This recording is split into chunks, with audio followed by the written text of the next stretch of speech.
Vamos orar. Sim, Deus, te agradecemos por esse momento, te agradecemos por esse louvor, por esse domingo cedo que podemos reservar para louvar o Senhor, para escutar a Tua voz e também para estudarmos um pouco daquilo que o Senhor Jesus nos chamou a ser e a fazer quando esteve aqui entre nós. Te pedimos, Pai, fala aos nossos corações, fala a cada um de nós, é o que a gente te pede. Amém. Vamos para a leitura do texto bíblico. Então, lá no Evangelho de João, capítulo 15, do versículos 1 a 17. E o texto bíblico diz o seguinte: Eu sou a videira verdadeira e meu Pai é o agricultor. Todo ramo que estando em mim não dá fruto, ele corta, e todo que dá fruto ele poda, para que dê mais fruto ainda. Vocês já estão limpos pela palavra que lhes tenho falado. Permaneçam em mim, e eu permanecerei em vocês. Nenhum ramo pode dar fruto por si mesmo, se não permanecer na videira. Vocês também não podem dar fruto se não permanecerem em mim. Eu sou a videira, vocês são os ramos. Se alguém permanecer em mim e eu nele, esse dá muito fruto, pois sem mim vocês não podem fazer coisa alguma. Se alguém não permanecer em mim, será como o ramo que é jogado fora e seca. Tais ramos são apanhados, lançados ao fogo e queimados. Se vocês permanecerem em mim e as minhas palavras permanecerem em vocês, pedirão o que quiserem e lhes será concedido. Meu Pai é glorificado pelo fato de vocês darem muito fruto, e assim serão meus discípulos. Como o Pai me amou, assim eu os amei. Permaneçam no meu amor. Se vocês obedecerem aos meus mandamentos, permanecerão no meu amor, assim como tenho obedecido aos mandamentos de meu Pai, e em seu amor permaneço. Tenho-lhes dito essas palavras para que a minha alegria esteja com vocês e que a alegria de vocês seja completa. O meu mandamento é esse: amem-se uns aos outros como eu os amei. Ninguém tem maior amor do que aquele que dá a sua vida pelos seus amigos. Vocês serão meus amigos se fizerem o que eu lhes ordeno. Já não os chamo servos, porque o servo não sabe o que o seu senhor faz. Em vez disso, eu os tenho chamado amigos, porque tudo o que ouvi de meu Pai, eu lhes tornei conhecido.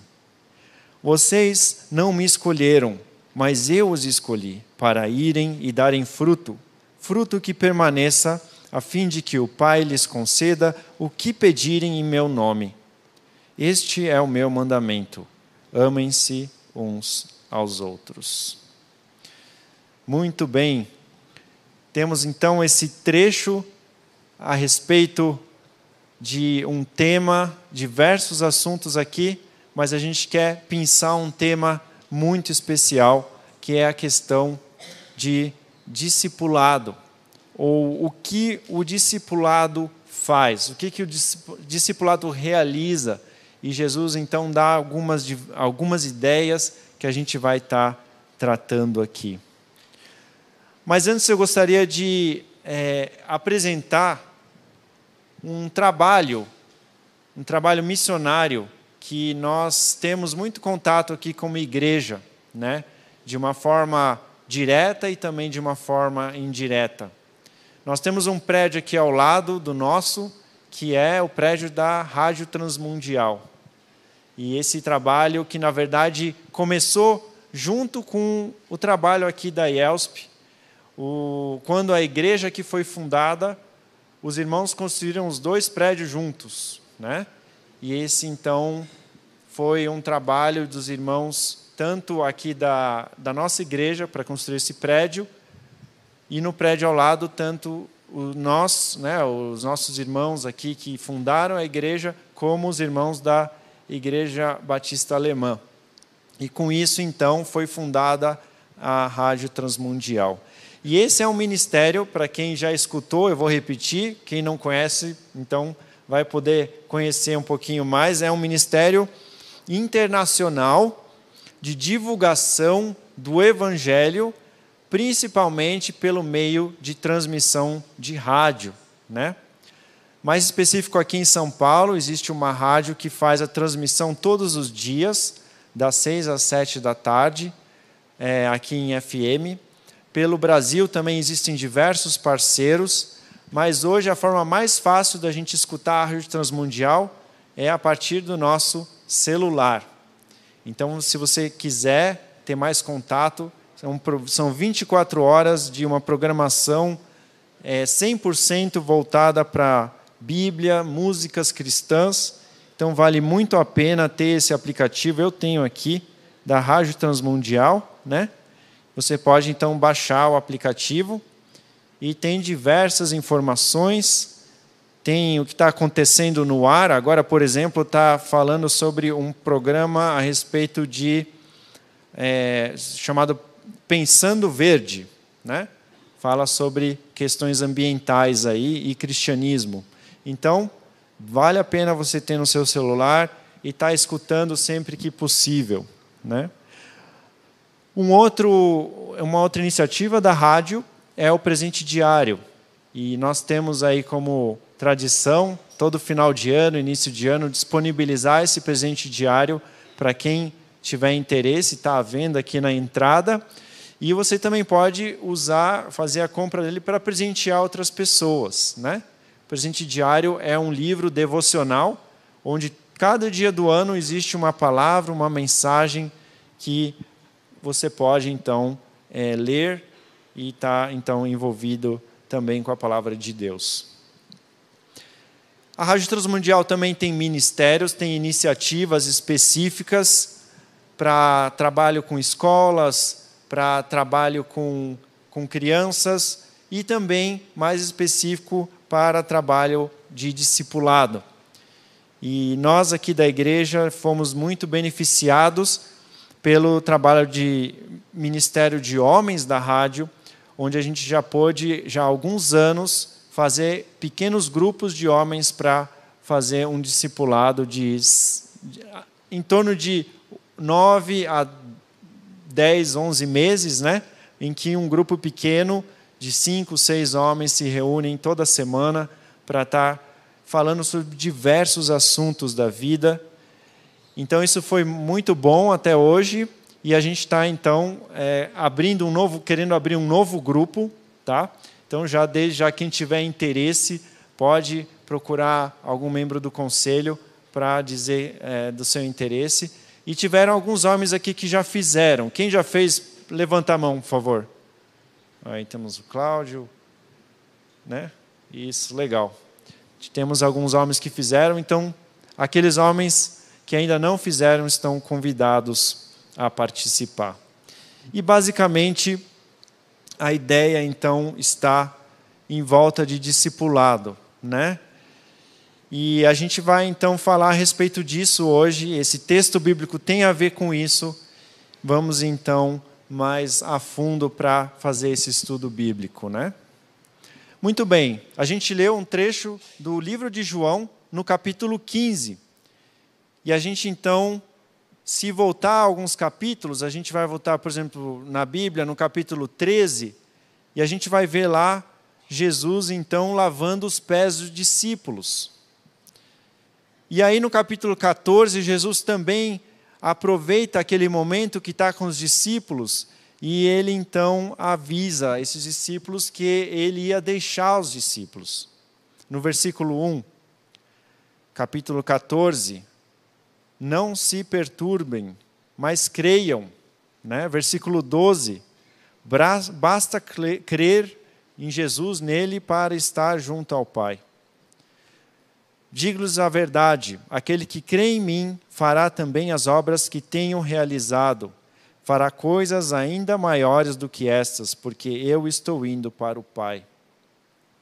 No capítulo 14, também no versículo 16, Jesus fala que os seus discípulos não ficariam sozinhos, que Deus então ia enviar o Espírito Santo, o conselheiro, para que esse conselheiro ensinasse todas as coisas e lembrasse tudo aquilo que Jesus tinha ensinado. Isso foi antes do texto que a gente leu, no capítulo 15. Mais para frente também, depois do capítulo 15, lá no capítulo 20, Jesus então termina o discurso, né, que ele tem para fazer, que ele está fazendo para os discípulos, e aí ele então diz: paz seja com vocês, assim como o Pai me enviou, eu os envio. E aí com isso Jesus soprou sobre eles e disse: recebam o Espírito Santo. Isso está lá em João 20, 21 a 22.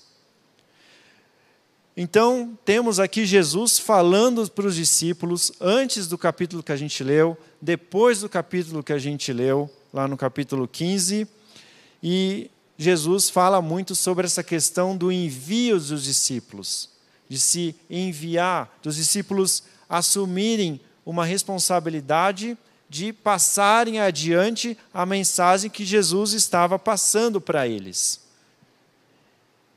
E aí, ele comenta nesse capítulo 15 a respeito daquelas coisas importantes que tem a ver com o discipulado, que vem junto no pacote do discipulado, e essas coisas, elas são necessárias, são importantes para que o discipulado realmente aconteça.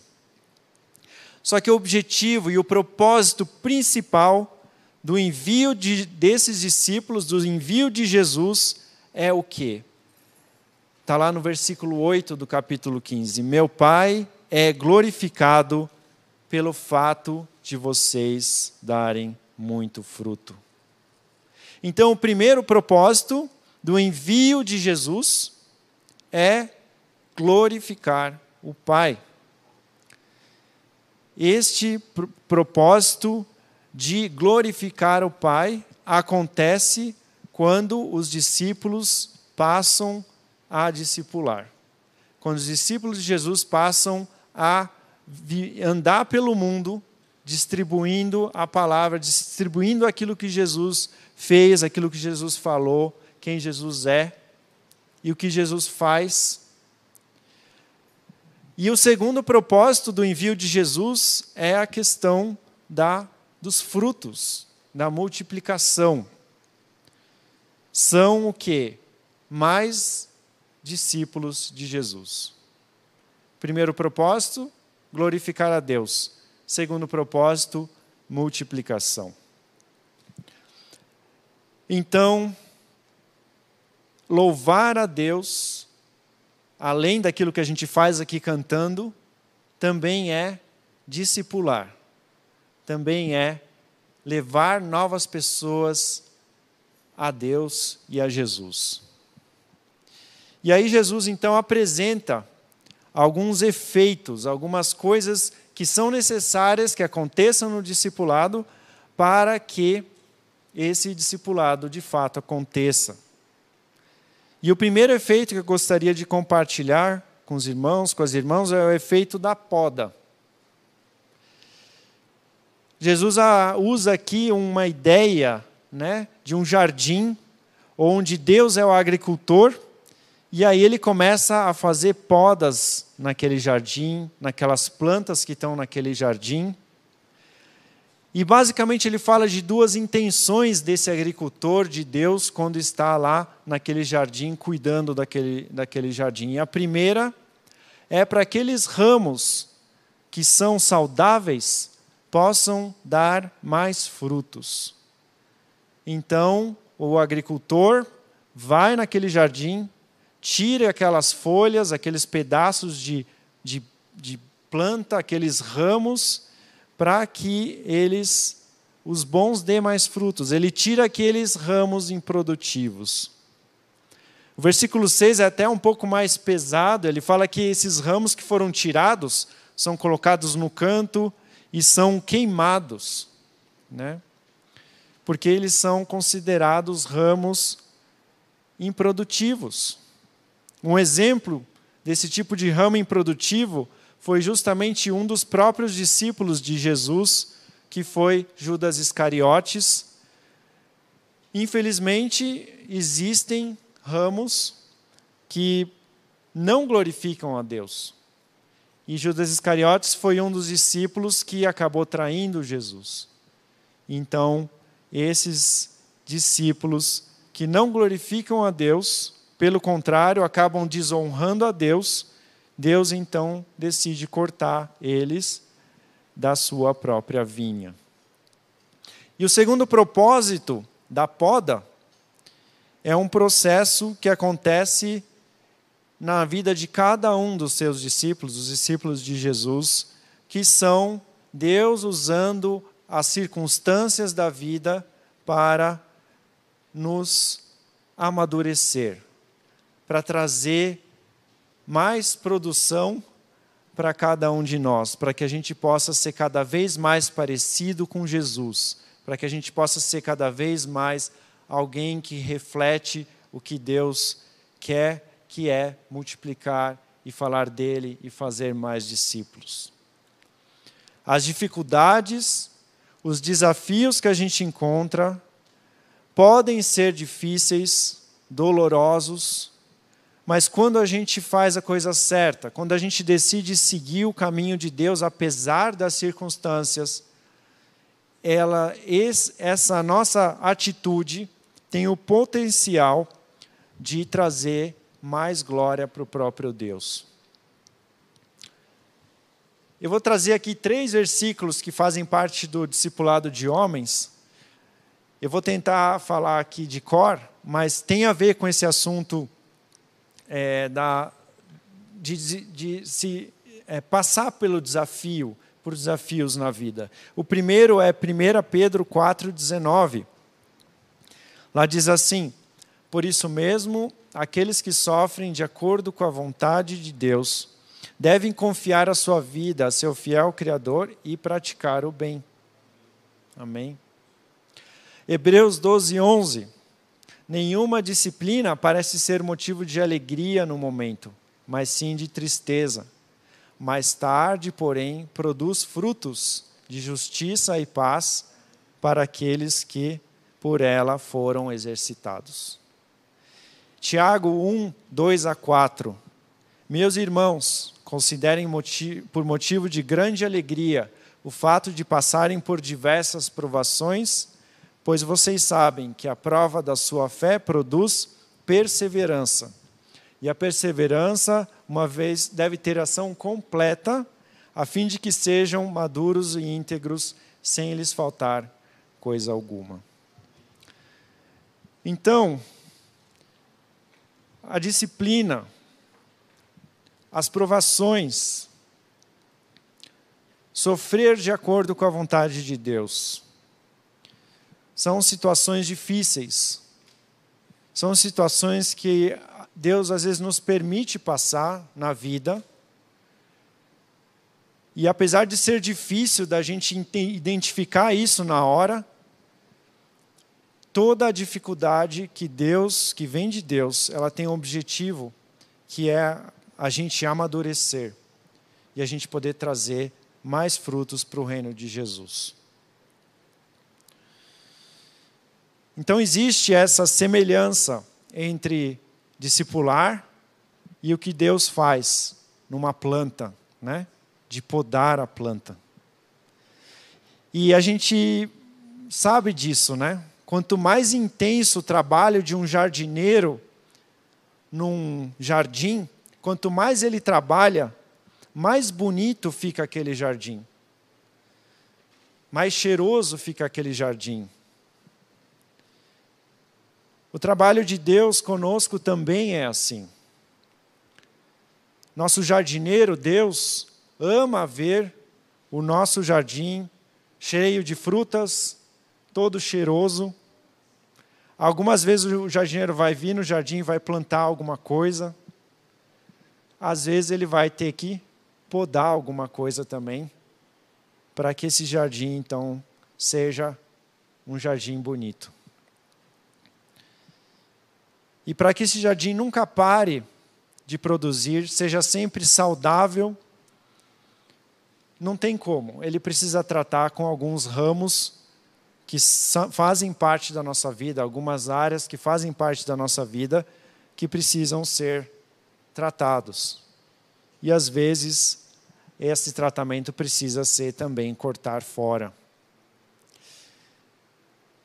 Mas Deus não poda, Deus não tira por maldade. Ele poda com todo cuidado, porque Ele quer que a gente possa dar o fruto certo no tempo certo.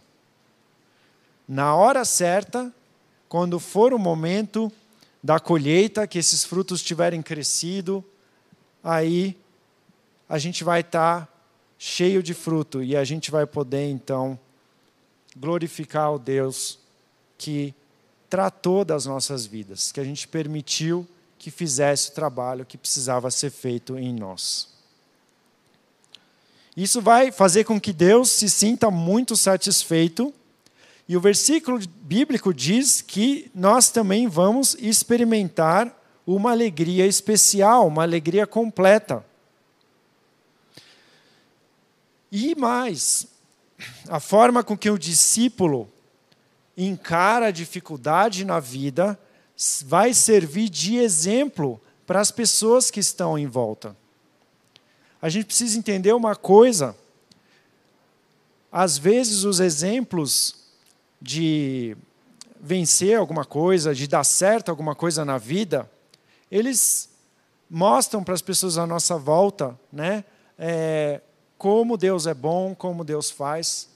Mas muitas vezes os exemplos de como a gente encara as dificuldades são muito mais relevantes para as pessoas que estão à nossa volta. Falam muito mais de Deus para as pessoas que estão à nossa volta. E aí as pessoas que estão à nossa volta, que vão olhar a nossa dificuldade, como nós encaramos as dificuldades, ficam curiosas. Puxa vida, eu quero saber de onde você tirou tanta força para enfrentar essa dificuldade que você enfrentou, né? E aí assim aparece a oportunidade do discípulo de Jesus de explicar para essa pessoa: olha, isso tudo, toda essa força não veio de mim, veio do próprio Senhor. Olha, o meu socorro vem do Senhor, o Criador do céu e da terra. Então o efeito da poda do discipulado pode ser encarado como um exemplo que o discípulo vai dar para o mundo. A dificuldade está aí para todos, mas o discípulo, ele encara junto com Deus, ele encara aquela dificuldade onde as pessoas acabam podendo olhar a Deus. Ele encara aquela dificuldade glorificando o próprio Deus. E aí o discípulo, mesmo em meio à poda e à dificuldade e à restrição, multiplica, né? Muito bem, então esse seria o primeiro tópico da poda.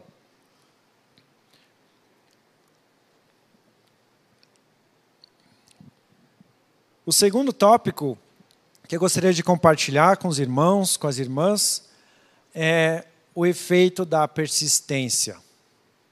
O versículo 4 e 5 falam da relação do discípulo com o Filho de Deus, com Jesus. Então existem dois tipos de relação: separada de Cristo, que não dá fruto, e unida a Cristo, que dá muito fruto. Então, dar fruto não é uma ação individual do discípulo ou do ramo.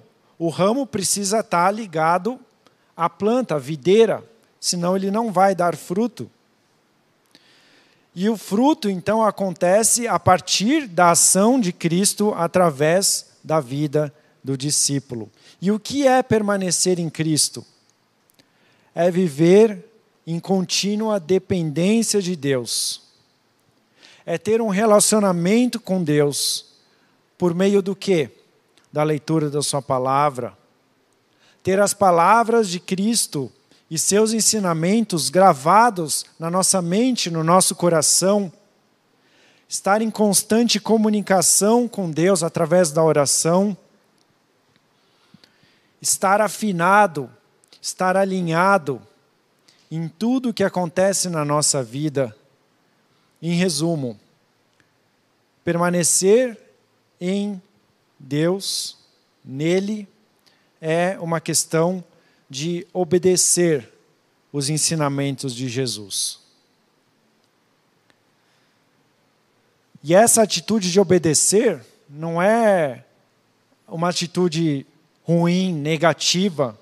Pelo contrário, essa atitude da gente se manter ligado ao amor de Deus, que está lá no versículo 10, é justamente algo que vai trazer para nós a alegria completa. Versículo 11. Então, a alegria completa acontece quando a gente tem um relacionamento com Deus, a ponto de sentir vontade, desejo, disposição de fazer o que Jesus está pedindo para a gente fazer, de obedecer aos ensinamentos de Jesus. Se vocês obedecerem aos meus mandamentos, permanecerão no meu amor, assim como tenho obedecido aos mandamentos de meu Pai, e em seu amor permaneço. Tenho-lhes dito essas palavras para que a minha alegria esteja em vocês e a alegria de vocês seja completa. Versículo 10 e 11. Então, essa persistência no relacionamento com Deus, essa busca diária, a todo momento, de ler a palavra de Deus, de falar com Deus através da oração, essa disposição de estar se relacionando, estar vindo à igreja, se relacionando com os irmãos e irmãs, essa disposição de viver em comunidade, ela gera alegria completa em nós. E essa alegria, ela acaba contagiando pessoas ao nosso redor, ao ponto delas também ficarem contagiadas e procurarem conviver com o próprio Deus.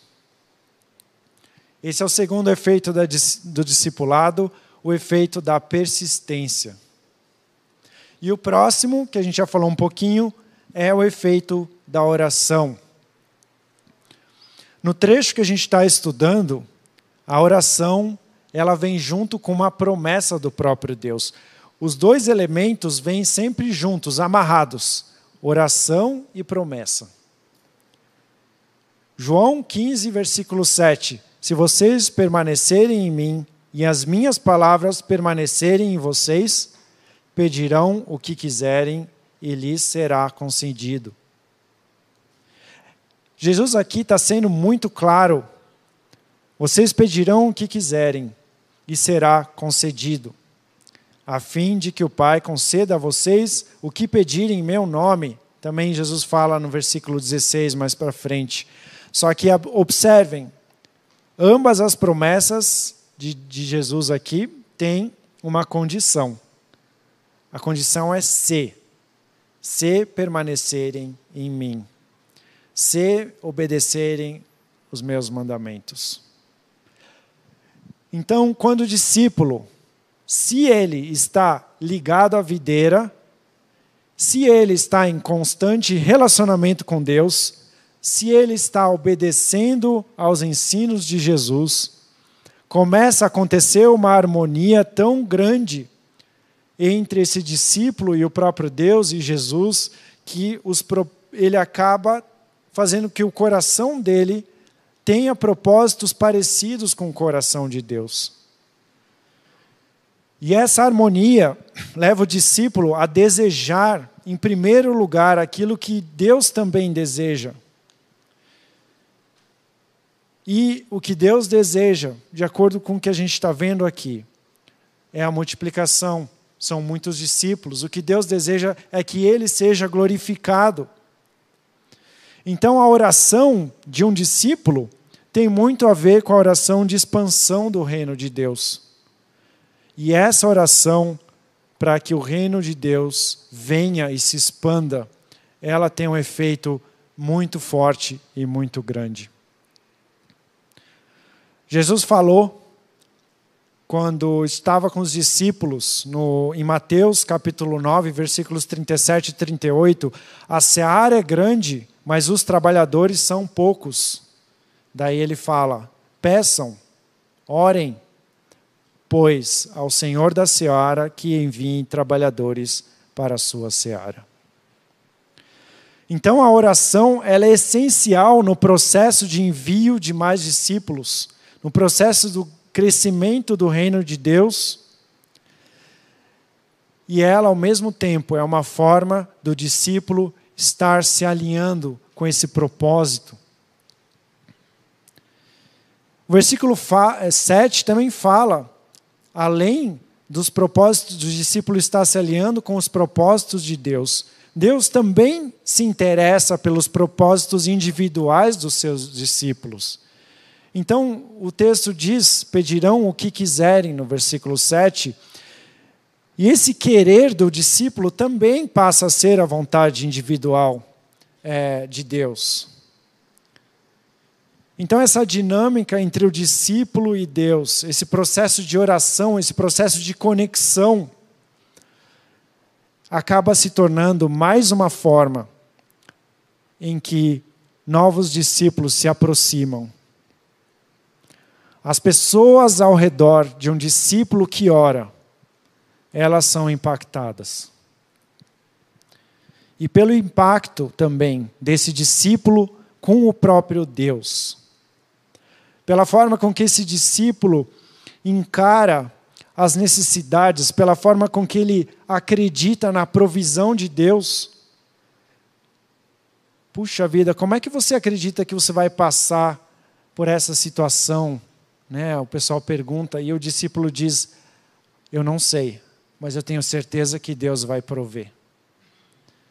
E essa fé, essa certeza de que Deus está fazendo, que Deus vai agir, que Deus está provendo, acaba impactando pessoas que estão ao redor daquele discípulo. De alguma forma, Deus vai atender a minha necessidade. Eu não sei como, mas de alguma forma Ele vai. Porque isso é parte do cumprimento da promessa do próprio Jesus. O que pedirem será concedido. Muito bem, esse é o efeito da oração. E a gente vai falar agora do último efeito, o quarto efeito, que é o efeito mais importante. É o efeito mais impactante, que é o efeito do amor. No versículo 17, este é o meu mandamento, amem-se uns aos outros. Observem que Jesus está ordenando os seus discípulos que se amem. Aí vem um ponto bem interessante. Em primeiro lugar, os discípulos, eles amam porque obedecem ao próprio Jesus. Amam também, talvez por afinidade, mas em primeiro lugar eles amam por obediência. E esses discípulos conseguem amar por obediência porque eles entenderam que é o próprio Jesus que os ama em primeiro lugar.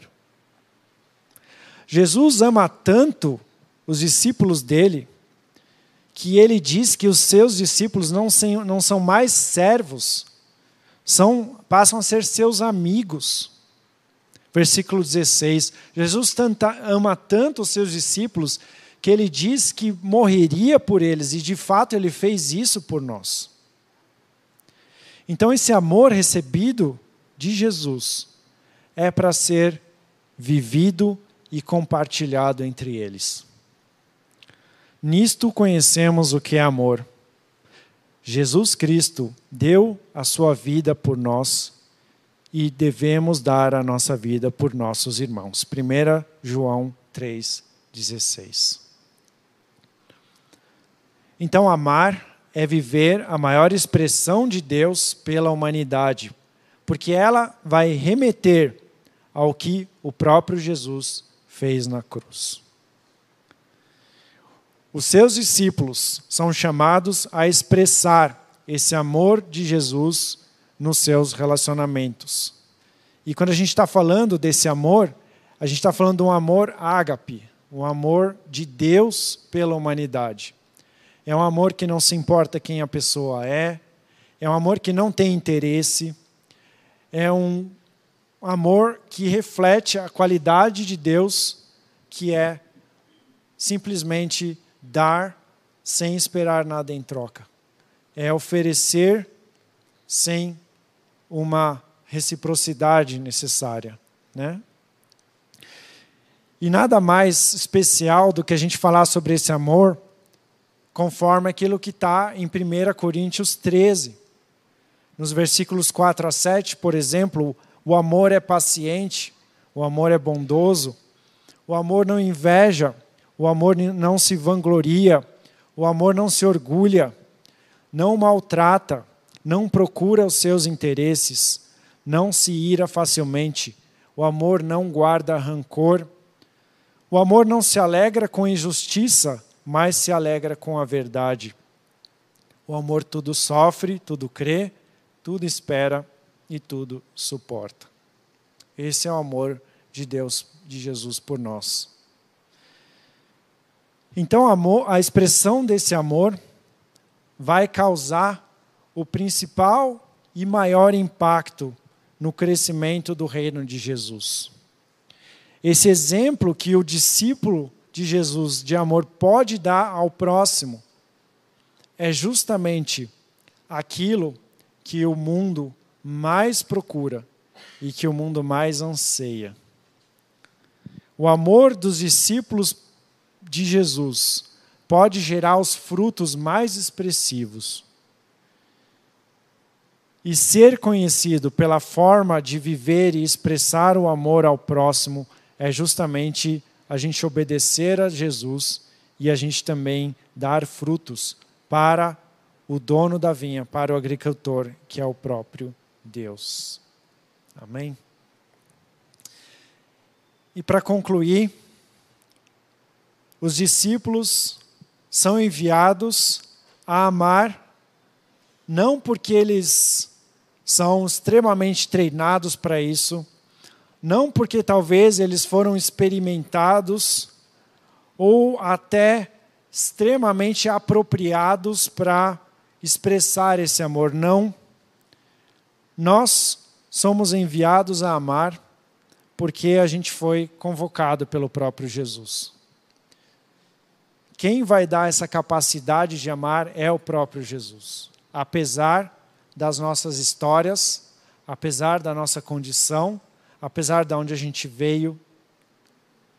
E quando Cristo, o próprio Deus nos convoca para alguma coisa, Ele vai nos capacitar da forma com que Ele quiser.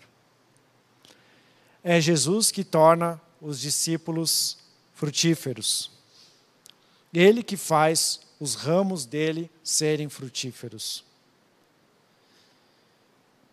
Então, os efeitos do discipulado, essa forma com que o discipulado acontece na nossa vida é que vai impactando pessoas ao nosso redor, por meio da poda, por meio da persistência, por meio da oração e por meio da prática do amor. Essas marcas precisam ser marcas nossas, individualmente, como igreja, para que a gente possa colocar em prática, praticar os ensinamentos de Jesus. O que Jesus quer?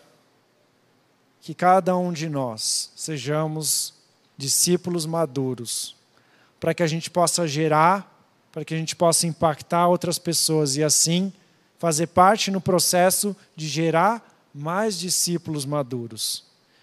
E isso é louvar e glorificar o próprio Deus. Amém?